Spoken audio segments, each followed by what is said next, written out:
Olá, benditos! No capítulo passado, nós vimos a sentença do julgamento de 5 nações gentias vizinhas a Israel.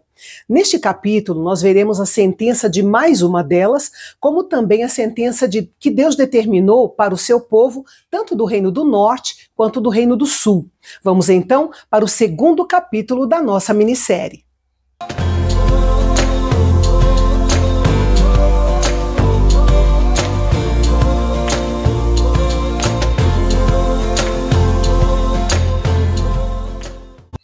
A sexta nação gentia que estava na mira do juízo de Deus era Moabe, que ficava ao sul de Judá.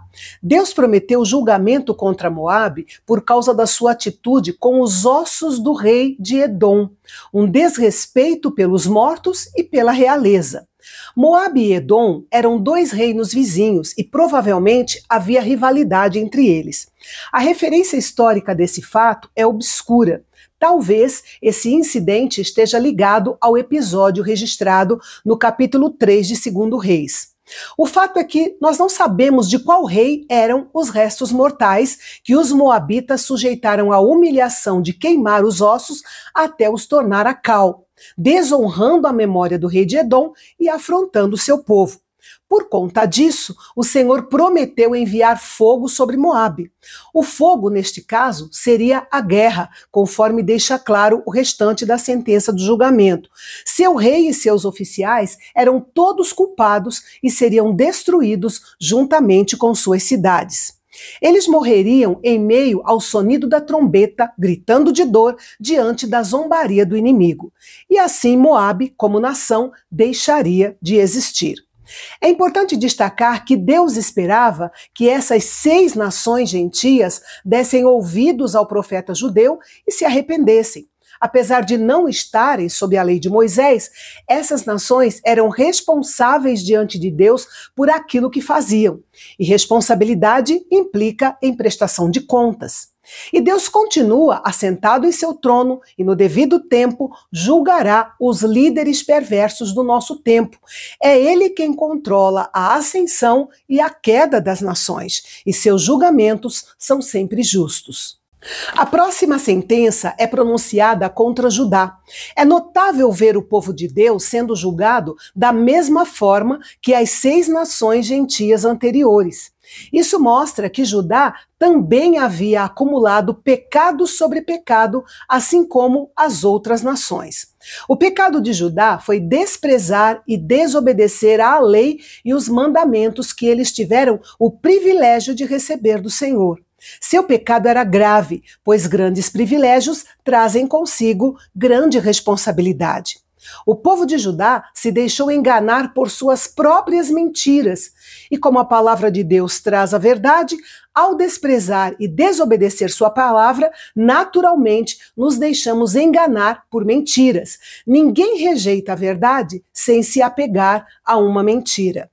E como o povo de Judá havia pecado como as outras nações, também seria julgado como as outras nações, com fogo sobre os seus palácios.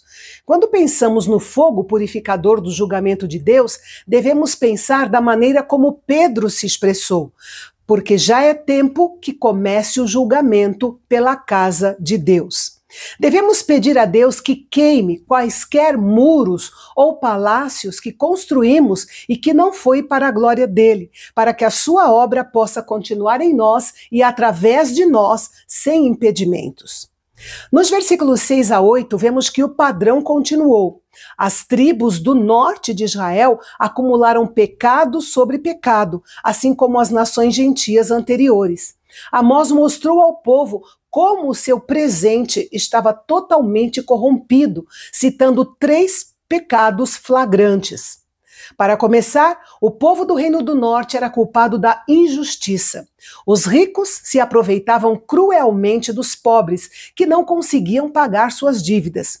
A expressão vender por um par de sapatos ou sandálias provavelmente se refere ao ato de vender um homem endividado como escravo em troca de uma soma de dinheiro insignificante. O segundo pecado grave era a imoralidade sexual. A menção de pai e filho se relacionando sexualmente com a mesma mulher provavelmente se refere às prostitutas cultuais, como parte dos rituais de adoração aos ídolos. Esse ato de desobediência era uma forma de rebelião contra Deus e profanava o seu santo nome. O terceiro pecado era a idolatria. Os homens ricos pegavam as túnicas dos seus devedores como garantia pelas dívidas. A túnica era um equipamento vital para um homem, pois era veste durante o dia e cobertor durante a noite. Acontece que eles não devolviam as túnicas aos seus donos no fim do dia, como determinava a lei de Moisés. Em vez disso, esses pecadores abastados visitavam os altares pagãos, onde se embebedavam com vinho, comprado com as multas e impostos abusivos que eram cobrados dos pobres. Eles insultavam a santidade da lei de Deus ao forrarem o chão com as túnicas que haviam tomado como penhor dos pobres para deitar com seus parceiros no pecado ao lado dos altares. A profecia de Amós mostrava que Deus tinha ouvido o clamor dos pobres oprimidos de Israel e traria julgamento contra aqueles homens perversos. Depois de descrever o seu presente corrompido, Deus lembrou o seu povo do seu passado glorioso.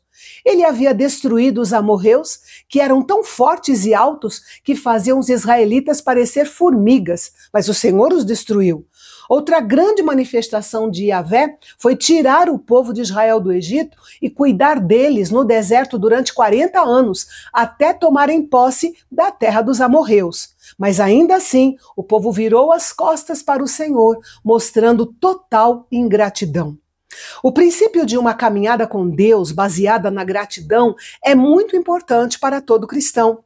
Devemos viver nossas vidas diárias com um coração grato, lembrando todos os dias do grande sacrifício do Senhor Jesus por nós. Deus lembrou a Israel como os havia honrado ao levantar profetas entre eles, mas eles rejeitaram e desprezaram os profetas, ordenando que eles não profetizassem. Deus também os honrou, levantando entre eles jovens nazireus. O voto de Nazireu era um voto especial de dedicação total ao Senhor, e Deus concedeu essa dádiva ao seu povo para uma caminhada mais profunda com ele. Mas em vez de receberem esta honra com gratidão e humildade, eles a desprezaram, dando vinho aos jovens nazireus, o que era totalmente proibido para eles. O povo de Israel não queria nem a palavra de Deus e nem os exemplos de uma vida santificada. Amós encerrou sua mensagem com o anúncio de um futuro terrível. Deus considerou o povo de Israel como um fardo pesado e não como uma alegria. É a diferença que um pai sente entre o prazer de lidar com um filho obediente e o trabalho árduo de lidar com um filho teimoso e rebelde. Sempre que a justiça é pervertida e os ricos recebem tratamento preferencial, enquanto os pobres são oprimidos, ou que as pessoas trapaceiam, manipulam e ganham dinheiro de outras pessoas de maneiras questionáveis, ou ainda quando as pessoas lucram injustamente às custas dos desafortunados, Deus olha do céu e se sente impelido a agir. Diante do julgamento de Deus sobre Israel, eles seriam incapazes de ter sucesso em maneiras que eles acreditavam que eram fortes. Sem a bênção de Deus, o ligeiro não é rápido o suficiente, o forte não é forte o suficiente e o poderoso não é poderoso o suficiente para ter sucesso. Israel estava muito confiante em sua própria capacidade, mas Deus disse que os derrubaria. Todos nós devemos ter consciência de que nossa força não é nada sem o Senhor. Mesmo diante da severa advertência deste capítulo, podemos ver um lampejo do amor infalível de Deus. Seu julgamento não tinha como objetivo a destruição, mas sim a restauração da justiça entre o seu povo. E no capítulo de amanhã, veremos Yahvé chamando a atenção da nação de Israel para o privilégio que aquele povo tinha recebido de ter um relacionamento único com ele. Ao mesmo tempo, o Senhor os lembra que grandes privilégios trazem consigo grandes responsabilidades. É amanhã, aqui no Canal Bendito. Até lá!